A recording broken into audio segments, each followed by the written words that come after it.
There was something I thought about there about running rates. Um, okay, well let's I'm gonna map some stuff out. And if you come up with a question, I'm monitoring the chat line. But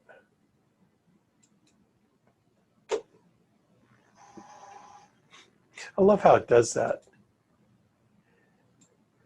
Yeah, I kind of bumped my. There we go.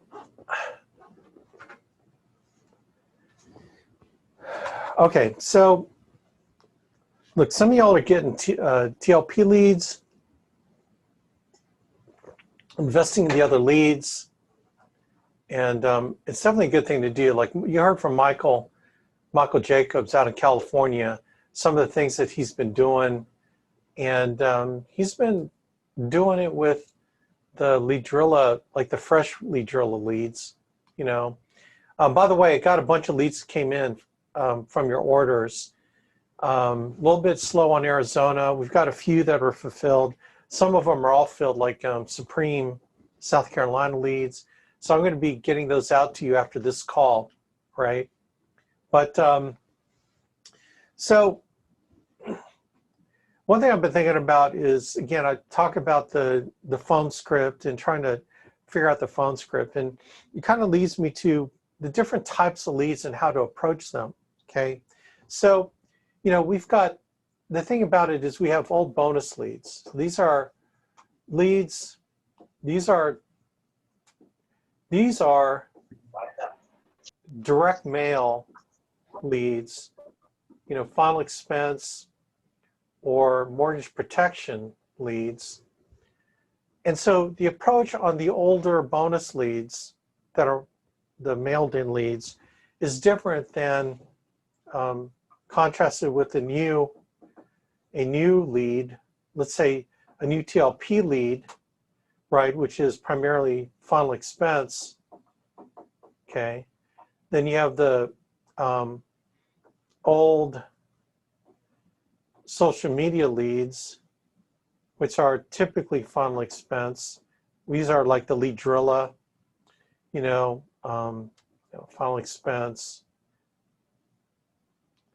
old. So there's a way to approach those to get them started. Okay, Facebook, you know, these are new Facebook leads. Again, final expense. So those are all, these are new. These are new. Okay. Then you have like the other companies that do like and use social media, which tend to be final expense, or there could be mortgage protection like on Leadrilla, right? And there are different ways that these people generate these leads, like Leadrilla, like I'll just put Leadrilla for example. I think Juan had done a webinar with them, or you'd reached out to him, right, Juan? And talked about how they generate those leads. And so there's a number of ways that they generate these type of leads. These are, so kind of in the world of social media leads, you got Facebook, you have, which accounts for a lot of the social media leads. Then you have search leads, so people are searching, you know, for it. Then you have, you know, Instagram, which is a little bit linked here. So these are ads, you know, Facebook are ads. So an impression is going to be sent out to someone's Facebook feed, and then they decide to click on it. You know, whether it's mortgage protection, whether it's like I don't know too many Facebook mortgage protection. Okay, but there's, you know, this is search on internet searches. So these could be like from, then you have, so this is search on the internet. Then you have like Google ads as well. So, you know, when you're on Google, you're going to see things pop up. So you got the Google ad thing, which some people do. And, you know, while we all love the direct mail lead, okay, so that's the other direct mail lead, which is final expense and mortgage protection. Direct mail is getting very expensive. You know, mail costs are going up. Return rates are decreasing over time. You know, back in the day when we got started 21 years ago, mortgage protection return rates were like 4%, right? And that was because of the mortgage boom back then, okay? So when you understand kind of how people are finding, you know, or determining the need, each one of them are coming to the table in a different way, okay?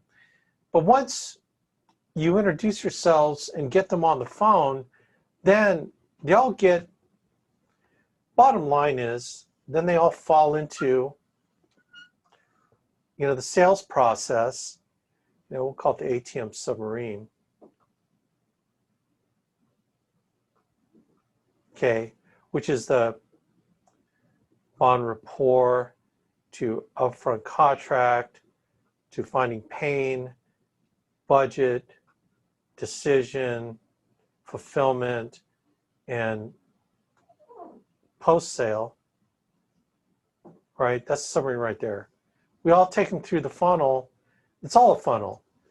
This is a funnel. These all are funnels. And then your phone script is a funnel to find the people that are serious about wanting to take care of their clients now. And then we put them into a further funnel to find out who's the serious ones that deserve to be our clients that we will serve with life insurance and want to protect their clients. So everything's a funnel, you know, everything is a funnel.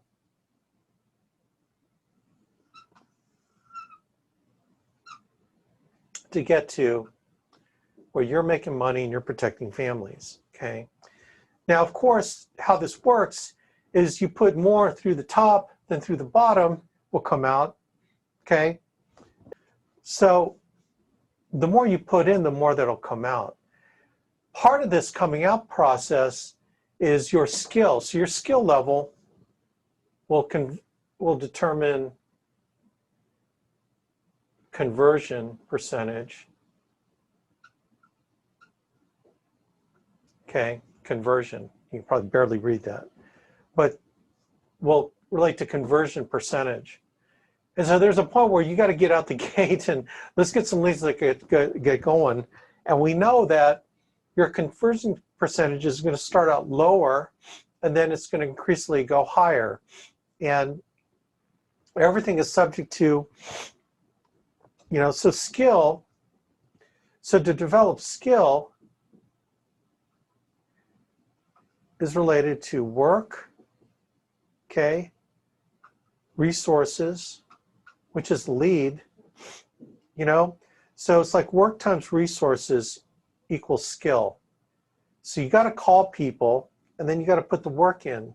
So you got to get resources and then you call people and get the work in, and your skill is developing over time. So your percentage conversion goes up, okay?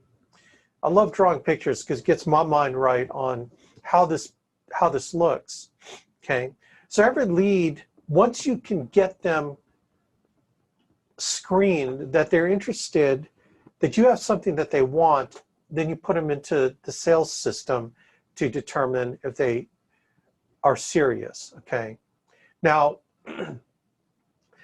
again, going back to like the phone scripts and all the scripts that we have, the only difference between is really this part here. Everything else after this is the same, okay? But I think in some of our material, there's a little bit of fuzziness as to like, I want, you know, on the telesale, you should run the appointment if you can do it right then and there, versus booking an appointment later, okay? We've seen our closing rates tend to go up if the client is hot and ready to go. It tends to be a lot of the search leads. People are searching for something, they're looking for something. Like think about what you do. Like like for me, for example, okay, right now I'll give you a little story because it kind of goes into my state of mind. And that's what this is. what is the client's state of mind to get them here? And that's all we're really doing, aren't we? What is their state of mind? What is in their heart and their emotion to want to take care of their family? And we're trying to ferret that out. Once we get someone who's serious, that has in the right state of mind and has a heart for their family, we're going to convert them, assuming that your skill is good enough to do all the subtle things of figuring that part out, right? Okay, so now we are doing contemporary masses at church. Now there's the 9 a.m., which I play in the gym. I've got my guitar rig. I got a big guitar rig that I'll pull out every Sunday morning because we do it in the gymnasium. And, you know, normally pre-COVID, you used to have 800 people there. And I'm rocking out, man. I'm doing my praising the Lord through my guitar. And I've got a gazillion guitars and stuff like that.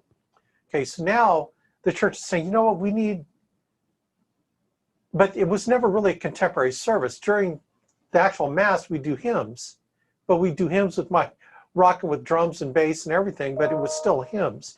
We do a contemporary Christian song as a prelude and as a postlude, and people loved our music. They loved, you know, listen to a band doing all the hymns. Well,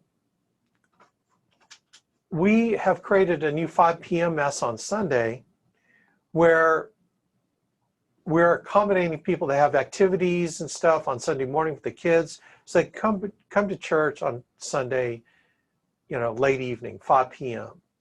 And you know, we thought that we needed to have that. Well, then there's been a big push to, you know what, instead of all these stupid hymns that are like 500 years old, why don't we just do contemporary music all through the whole Mass? And like, I'm down with that. That's my dream, right?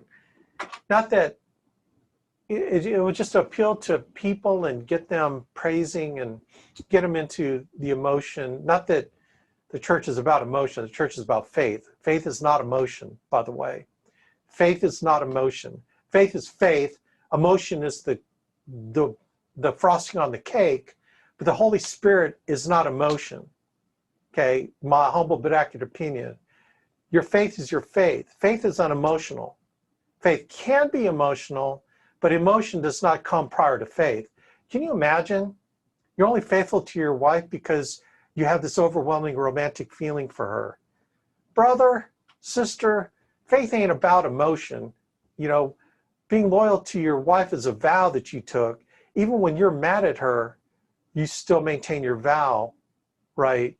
So, man, if marriage was about emotion, there'd be more marriages that go to crap, right? The reason why it's 50% is because typically people get married on emotion and they don't get married based on commitment and faith in their vows, right? I know I go off a little bit, but I'm coming back. I'm going to bring them back around. Anyway, so contemporary.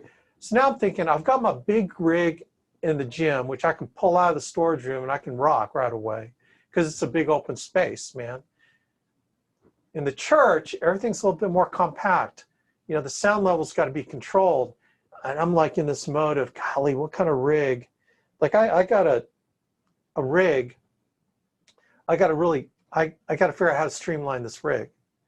And so I'm shopping for things and ways to do it. So while my state of mind is I got to get this done because I bought drums for the band over at the church. The drums came in. So I got all this stuff. We're going to start rocking the church, man. We did a 2 or 3, 5 p.m., a little bit more acoustic because we didn't have drums and a bass. So now we got to get this done. So now I'm in a state of mind like, I got to get something like now because I got to rock for the Lord and we're going to make this contemporary Mass work. And so my whole state of mind now, I'm on the internet. I'm looking for different rigs and how some of these praise and worship guys who can't have a big rig, how do they downsize into a smaller, compact thing? Well, lo and behold, as I'm searching, everything in my Facebook and everything comes up with like Musician's Friend and Sweetwater and, you know, drums. Like I was shopping for drums. All of a sudden, all these drum ads come up, right? Why do they come up? Because I let the internet know what my state of mind is, right? I'll let the internet know what my state of mind is. And so I might click on an ad because like, man, I need to get this done. Boom. I'm motivated. Boom. What do you got? Talk to me. Sell me on something because I'm ready to do something now. You know what I'm saying? My whole state of mind is I got to get this done because, you know, for the Lord. So what does this have to do with this? Is because we're looking for people like me that are in the proper state of mind, and then I need to be talked to in the right way to reveal, okay, so someone just wants to sell me drums. Well, these drums have mesh heads, and this module has 235 kits that all have the pristine sound and all this. And I'm thinking, I'm not a drummer. I want to find something that's affordable because I'm funding it, but I want it to play well enough. And the guy never talks to me about why I need it. Does that make sense? They're not telling me why I need it. They're telling me they just assume I look for drums. Well, this drum has this, all these features and benefits. Like, I'm going, golly, dude, you need to take my sales course on the Sandler system because you are totally doing it wrong. You know what I'm saying? Am I making it sense? If the guy said, hey, dude, man, so tell me what kind of music you play. Well, I'm praise and worship. I do praise and worship. I'm a guitar player and praise and worship. Man, that's rocking, dude. I also play in my church too. You know, I play drums in my church. You do? You play drums? Yeah, I play drums, but I play other instruments too. How long have you been playing in your church? Oh man, our band's been together for like 17 years, like a real long time. Oh, that is so awesome. Yeah, and so why are you looking for drums? Well, we started this new contemporary mass now. All the music is now praise and worship music during our mass. And I'm going to go into it because I love talking about it. As you can tell, I'm passionate. Hey, how's it going today? It's going great. How are you? Great, thanks. What do we get for you? I would love a Trenton. Hey, order me one of them too. Order me one of them too. I'll take a McDonald's Egg McMuffin all day long, man, with the fried hash brown thing. I love that. I'd eat a ton of those. Thank God there's only one in there. Large coffee, 2 sugars, and 3 creams. Anyway. I'm passionate about talking about this. I could tell him start talking about the history of how we got the band started. If he was smart, he'd get me talking about that. It's like, dude, that's so awesome, man. I'm so fired up for you. Yeah, I am fired up too. So tell me about what you're looking for in drums. Well, look, I'm not a drummer. Ding, ding, ding. So in his mind, he's going, well, shoot, you know, but I know enough about music. So what kind of budget range are you looking at?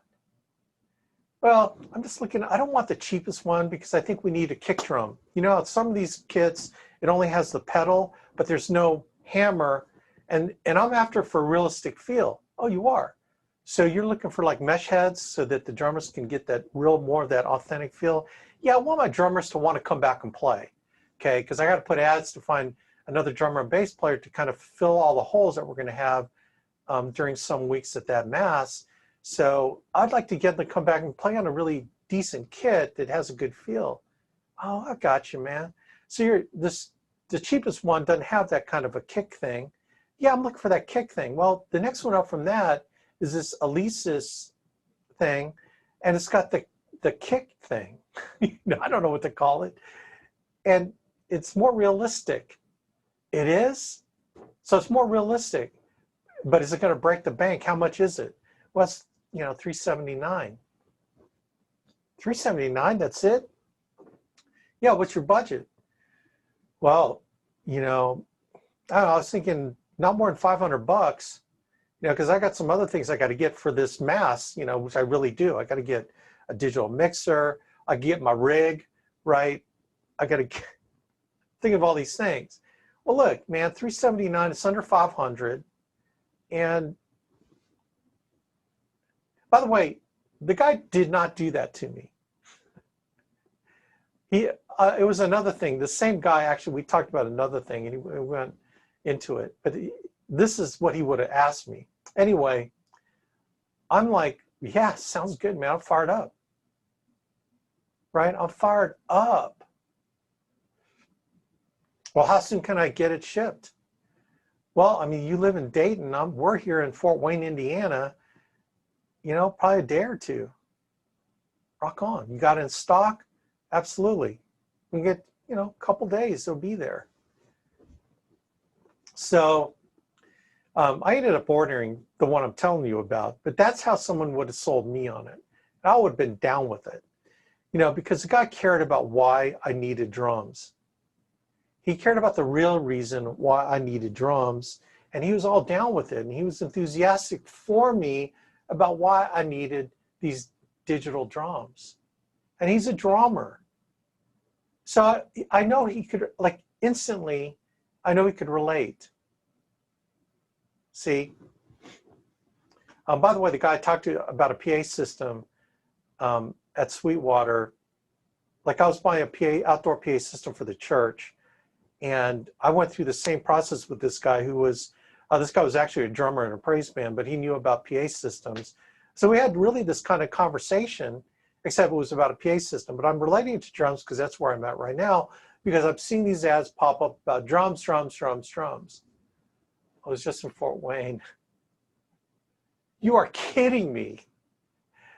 Well, that's crazy, dude. You're in Fort Wayne. Sweetwater rocks. That place, I've been over there. Oh my God. It is like you died and went to musical heaven, because man, they've got every type of guitar, and it's like this big, anyway. You see, I'm enthusiastic. So I was a search engine person. I did searches. All of a sudden someone contacts me. They start out by wondering, helping me. Then all of a sudden they take me through the process. That's all we're doing here. We're just looking for people that are serious about wanting to take care of their families. Now look, how sincere they are. You can't put something inside somebody that's not already there. You cannot create pain when that person doesn't give a crap about their family. So I don't know why you try to spend a lot of time with people that have no pain, that don't give a squat about their families. You know what also tells you don't care about their families? When they no-show you. Now, certainly you can do a lot to increase your show rate, take advantage of them thinking about it now. The reality of the situation is, I'm motivated now, right? It's not like, like 6 months ago, I was not motivated because there was not a 5 p.m. mass on Sunday night, and I would not have had any reason. Why do I need an extra set of drums? I'm not even a drummer. Actually, I was thinking about upgrading our drum set over at which I purchased over at the gym, and that's doesn't have the nice mesh heads. So I was thinking about upgrading those. That's just sort of thought. So, if someone called me, hey, I see you're online searching on drums, what are you looking for? Well, I'm looking for some mesh heads, for this drum kit that we have is going to be compatible. Can I find something compatible with the Roland drum system? Oh, yeah, it's just triggers. You just plug them in, plug and play. Oh, rock on, man. Good stuff. So, why do you need it? Well, I'm just thinking about upgrading. Okay, well, are you looking to do something right now? Do you need to do something right now? Well, I really don't. I mean, right now it's working. Oh, okay, it's working. Well, like, what kind of budget are you looking to be in? I don't know. I don't have a budget. Really don't have a budget. I'm not, these mesh head things, they could be $90 each, or they could be $50 each. You're looking at 4 different heads, the snare and 3, and the toms. It's like 4. So you're looking at, $400, or it could be a couple $100. Kind of what is your range? You know what? I'm not really sure. I just, I'm just not sure right now. Well, I can get you a deal. Yeah, I mean, that's great, but I don't think I'm going to be pulling the trigger on this anytime soon, because I just, I'm just kind of curious. Okay. But I can, you know, and the guy's trying to still sell me.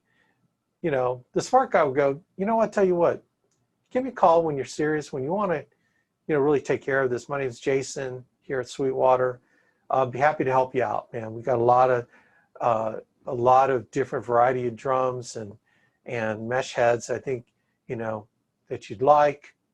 But when you want to, just give me a call back. All right, cool. Thanks. I appreciate it. Good luck with that. Good luck with your decision. I don't know. Do you see, like, not real fired up about replacing the drum heads in our, because now I'm like serious about wanting to get this done. So some of you are like dancing with people that don't want to be danced with, and then you're beating yourself up like, or you're blaming the leads. These leads suck because these people, you know. It's like, dude, you got to keep dialing the phone to get in front of someone who, like me, who is serious about wanting to take care of their family. Now, some of the things y'all are doing on this part, on getting in touch with people, can really increase your skill level on that. You can relate to them a bit better. You can not sound like a telemarketer. You can sound concerned, and, you know, just ask them about what their situation is. And I think that if you like focus on them and their needs, like, you know, they focus on my needs and why. Like, it's like, golly, they understand me. They totally understand my thing. Like, I got in a really great conversation with Ken Lampster. Yeah, he's on here. So Ken, we talked about all kinds of stuff. I mean, we have a lot of same interests. And he was Carrie Moosel's recruit. So I did a welcome to the team call. And man, I got to know him. I got to really know him. And I was like, oh man, you get to like and want to help people that you know, because he's into praise and worship music. He's a bass player. We had a lot of similar interests. It was just really cool. I got along with him real well. But here's why that's important. Because he got to know me and I got to know him. So you care more about people that you get to know. Does that make sense? So it's a two-way street. When you share something about yourself, and this is in that book, Never Split the Difference by Chris Voss, you can never care about someone that you don't know. You know, it's like the three things. Our job is to love God, know God, love God, and serve God. Serve Him. Know Him, love Him, and serve Him. How can you know someone? How can you love someone you don't know? How can someone care about you if they don't know you? That's why it's important for you to share who you are and what you are about in a very subtle way. You're not saying, I'm a believer and I do this and do this. Like, there's some people that are in the military, and I don't right away tell them I went to the Air Force Academy and served in the Air Force. I don't do the academy part. I say, oh, yeah, I served too. You did? Yeah, I was in the Air Force. I don't I went to the Air Force Academy and I was an officer in the Air Force. It's like, you know how some enlisted people feel about officers, you know? Like, if you call an enlisted person sir, they'll tell you, don't call me sir, I work for a living. You know? Some people call them cake eaters, call officers cake eaters. So I'm well aware of not wanting to sound better than somebody, right? The last thing anyone needs to hear is that you're better than them in any way. That's why when they say, oh yeah, you know, I was in the military too, man. I served in the Air Force. Did you like being in the Army? See, they know I'm the military. I was in the military. They're in the military. So, you know, all of us have been in the military. We got it. We know. You know, you went to boot camp. I went to boot camp. Man, that was crazy, huh? Boot camp. You're out of high school, and all of a sudden they're yelling at you. You got your head shaved. You know that feeling, don't you? Like, we all know. All of us who've been in the military know what it's like being in the military. Like, honestly, if you've never been in the military, you have no clue. Maybe if you are a military brat, then you have some idea. But until you've been in it yourself, but that's not neither here nor there. It's just something that we share. And they care about me now because they know that I have shared experience with them. So part of this deal is you get to know them, but they need to get to know you. And Chris Voss talks about it in his book, Never Split the Difference. In fact, Ken found that book. Ken bought that book a year ago, which is really funny because that's one of my favorite books, because Chris Voss puts all kinds of Sandler stuff in it, and all that Sandler stuff totally works. And Chris Voss has come to some of the Sandler techniques on his own, being a hostage negotiator, right? And one of those things is they got to get to know you, and you got to get to know them, because that's how relationships are created. It's a two-way street, right? Yeah, I've got 5 kids. You got, like, I find how many kids? Yeah, we got 3 kids, man. It's just, it's really busy. Oh man, when we had 3, we felt like we maxed out. Then we had 2 more, and we still had not seen any change in how busy we were. So if you decide 1 or 2 more, you're going to be fine. We joke about it. Oh, how old are they? See, when you find the right person who's willing to share part of their life with you, and you're willing to share part of your life with them, you have to create that relationship. That's where relationships are created, man, right? That's where you start building a bond with somebody. And you know what? That bond is going to go way beyond dollars and cents, because they could get maybe a cheaper policy from somebody else. That's so transactional, because that guy was a cold mofo who didn't care about them, and he could sell them some for $10 cheaper because you cared about him. He cares about you. You think, man, this is a cool guy. I like to stick around. I like this guy. So what do you got? Tell me, see. So this whole process of the social media leads, direct mail, whatever, starts the process of creating that relationship, bond a rapport with people, so then you can take them through the funnel and determine how serious they are about taking care of their families. It's more simple than you think. So that's why, like, on the phone scripts and everything, I'm thinking about, like, how to address the initial contact with the client and all the different ways that we have leads. Because I think some of y'all, and not through no fault of your own, are attempting to call the old bonus leads with, a social media, or like maybe a new social media lead script. And you're saying, well, it's not working very well. Well, because you're not approaching it correctly. The old scripts in general, just for those of you that are brand new, on the old leads, regardless of what type of lead it is, you're just kind of doing a very, like Richard actually, Richard has a lot of experience down in Florida. By the way, Richard, your leads came in, Campanero.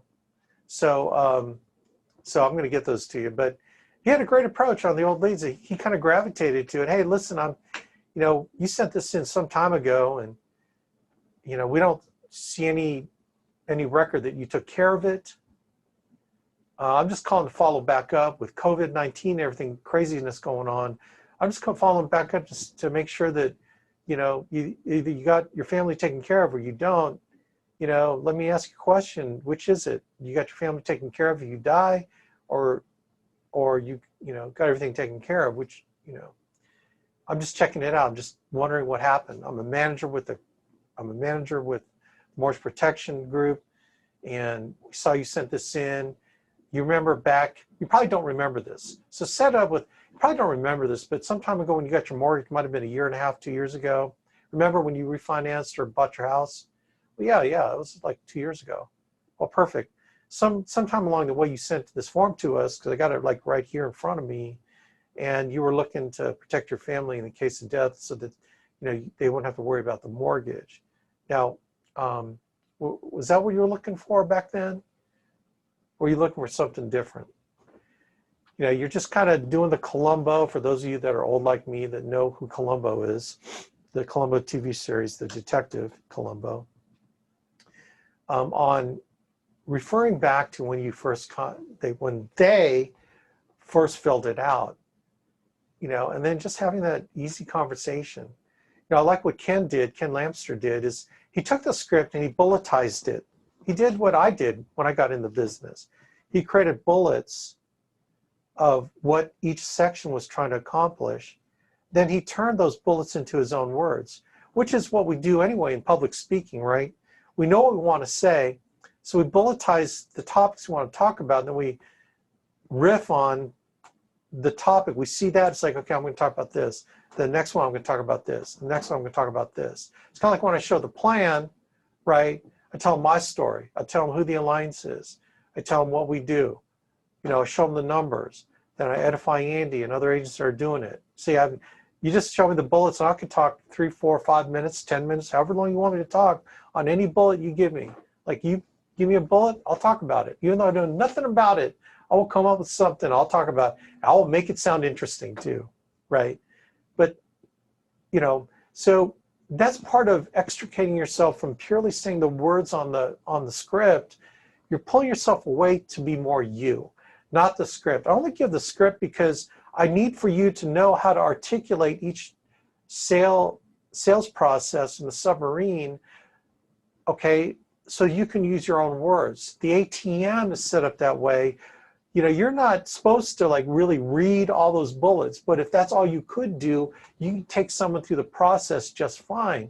But pretty soon you're going to come up with your own words that will mean the exact same thing, because that's really what we need for you to do. It means exactly the same thing, and it makes the client feel how we want them to feel. Because clients don't remember what you say, they remember how you made them feel, right?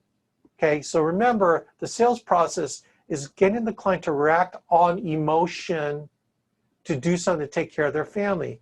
You got to get them to feel through each step in the process. So bond rapport, you're trying to get them to feel they can trust you.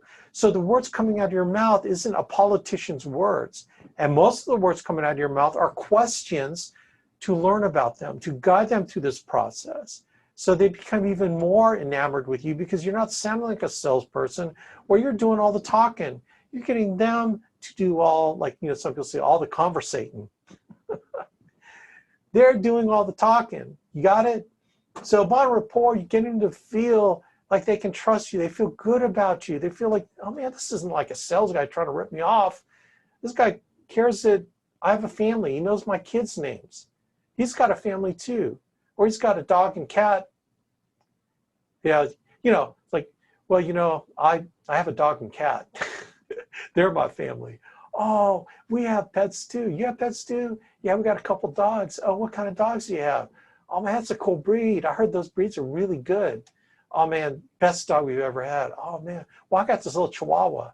You know, yo quiero Taco Bell. Quiero Taco Bell. You know, trust me, when I was a kid, we had Chihuahuas, man. Chihuahuas are not fun. They're like little yippy dogs, and they're just full of energy. Anyway, I can relate to someone who had a Chihuahua. But like, they're like feeling good about you. So you're like, man, upfront contract. Well, how are you trying to get them to feel? You get them to feel like they can say no. You get them to feel like you're not a salesperson. Most salespeople would never tell me that I could say no, that I could stop the process. I'm going to continue with this guy. You want to get them to feel they're in control and that they want to continue the process. Pain finding, you get them to feel like this is urgent because I love my family, and man, if I die, all kinds of bad stuff's going to happen to them financially, and I don't want them to I don't want that to happen. And you, Mr. Salesperson, is not a salesperson. You seem to really care that I want to take care of my family because you aren't doing all the talking, right? You got to feel like pain. I got to fix this, okay? The budget.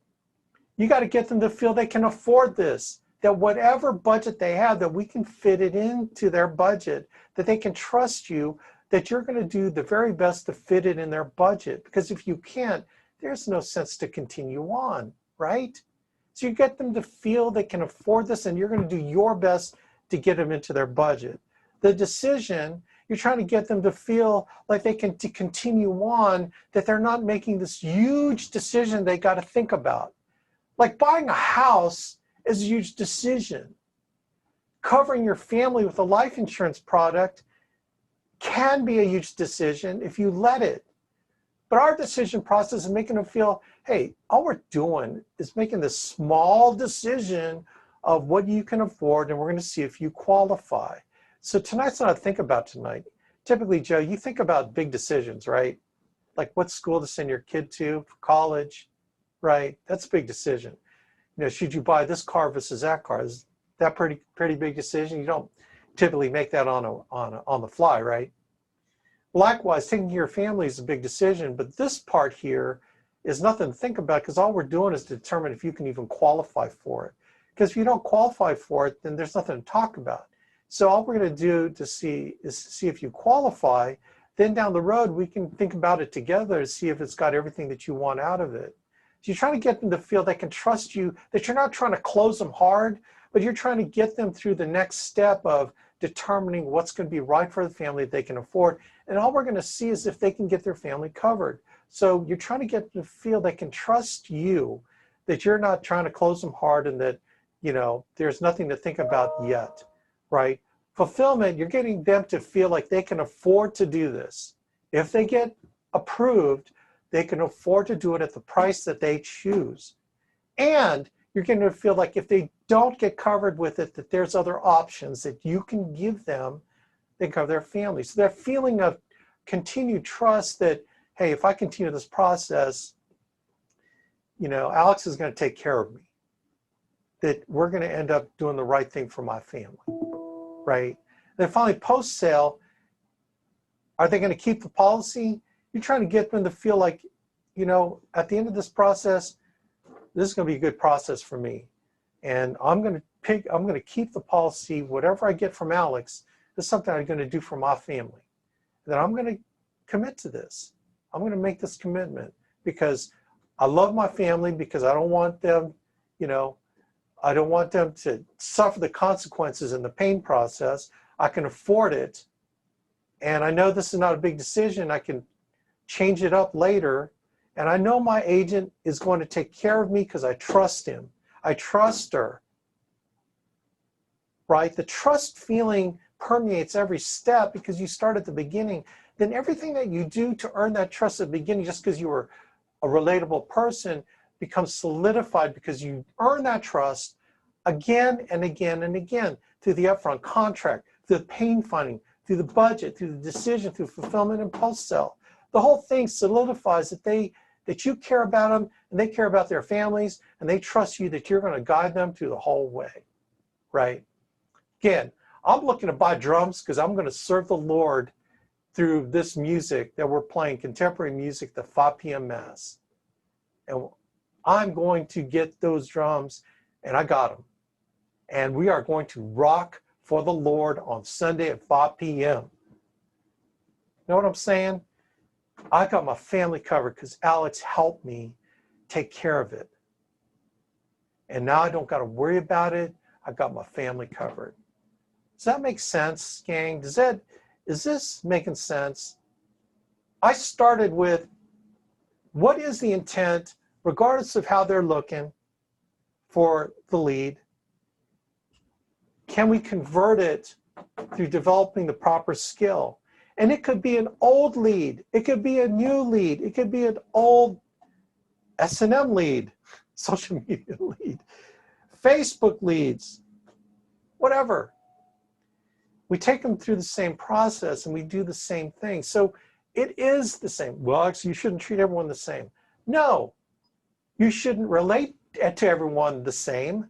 Everyone is related to differently, but you should put them through the same process, which you should come out the end with a protected family that's going to keep their policy, right? And the only reason why you don't convert is because your skill level hasn't been honed enough because you haven't gone through enough leads. You haven't coached enough with me. You haven't been in enough webinar calls to take you through this so that you can see, oh man, I should have said this. Yeah, if you said it like this, that might have helped the client feel like they can trust you, feel the pain, feel like they can afford it, feel like this isn't a big decision, feel like they can afford that particular number, and feel like they can keep this. They will keep it because they were treated properly and it's fulfilled the problem they had at the beginning. See what I'm saying? Like, I know I haven't left a lot of room for questions, but do y'all get this? Does this make sense?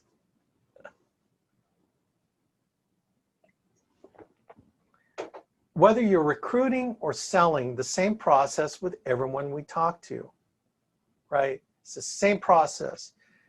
You want to get to know them. You want to find out why they're looking. What is it that they're looking for? How can we help them find that? Can they trust us to help them, right? Is it going to cost them an arm and a leg? Is the cost to get what they need too great to pursue it? Like in anything, any decision that you're making, you know, you make the emotional decision, you justify it by logic.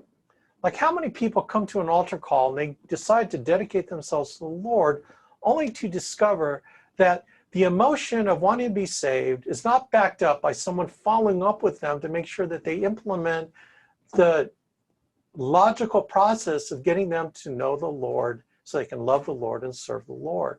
They get all hyped up. They come and give their life to Christ, and then no one follows up. And then they go back to the feeling of wake up the next morning. It's like this is the same day it was any other day. I just don't feel God in my life. I know I felt it at church, but I just don't feel him now. Who can I call? Who can I call? Brother, call me. I can tell you what he's done for me. I can encourage you. I can give you resources that you can pursue getting to know God better so you can love him more, and then you can figure out why I put you on this earth to serve him more. Does that make sense? To know him is to love him, and to love him is to serve him. Do you see how all that works? It works in our business because if he puts you here in my particular organization, then I think that if you give yourself over to this vocation of serving people, you know, in the name of God, all the other crap that Satan throws your way is just like darts hitting steel. Doesn't stick because you know why you're in it. You're resolved to wanting to serve and help people in this manner, in this career, in what we do with me, because you can do this with anybody else, right? You can do this with all kinds of other organizations out there, but you decide to do it with me for some reason. You know, and I always pray, Lord, send the right people my way that I could serve and help. So maybe you're here for that reason. And if you are, then, man, I'll encourage you, know your business so you can love your business, and then you can serve God with your business. And you get your skill level up. Man, doesn't mean you're going to get rid of challenges. Just no different than being following Christ will get rid of challenges. In fact, you got to put that cross on your shoulder, baby, and follow him. It's not going to be easy, but it's going to be worth it, because at the end of the day, when you're put away wet and you just gave it your all to serve clients, whether you sold or not, you think in your head, Lord, I gave it all today, and please give me another day to wake up so I can give it all tomorrow. But man, give me some strength. Remind me of my purpose, that I'm in this for the right reasons. And man, give me a little consolation, some victories. Give me some victories, Lord. I need some victories right now. It's okay to pray for some victories, man, but also pray for strength to make it through when you have the struggle. And I'll tell you what, the more you draw closer, he's going to be there. And the more you draw closer to me, I'm going to be there, right? So anyway, this sounded like church to me. And I'll start out with buying drums for our contemporary Christian mass. What a concept. I actually didn't know I was going to talk about all this stuff. I was going to talk about the script, but kind of ended up morphing into something else, you know. Anyway, gang, I appreciate y'all spending your time with me. I know your time is valuable. There are a lot of things you could be doing, but you're here with me. I hope I give you everything I can give you, because I want to see you succeed. And I hope all my actions are proving that, because it doesn't matter what I say. What matters is what I do for you, okay? So I'm accountable to that. Now you need to be accountable to what you want by what you say. Show me, don't snow me, by your actions, that you want this bad and you want to serve badly and you want to make this business work for you. So anyway, God bless y'all. Take care. I appreciate y'all. Love you all. I pray for you every day. This morning I was praying for you guys. Some of y'all by name. So feel that it's going to come your way, man. God bless, man. Faith, right? Faith without works is dead. All right, man. And I'm working out my salvation with fear and trembling. I say that every day, man. I'm working out my salvation with fear and trembling. That's what St. Paul said. So I'm saying the same thing, man. All right, God bless y'all. Take care. We'll see you.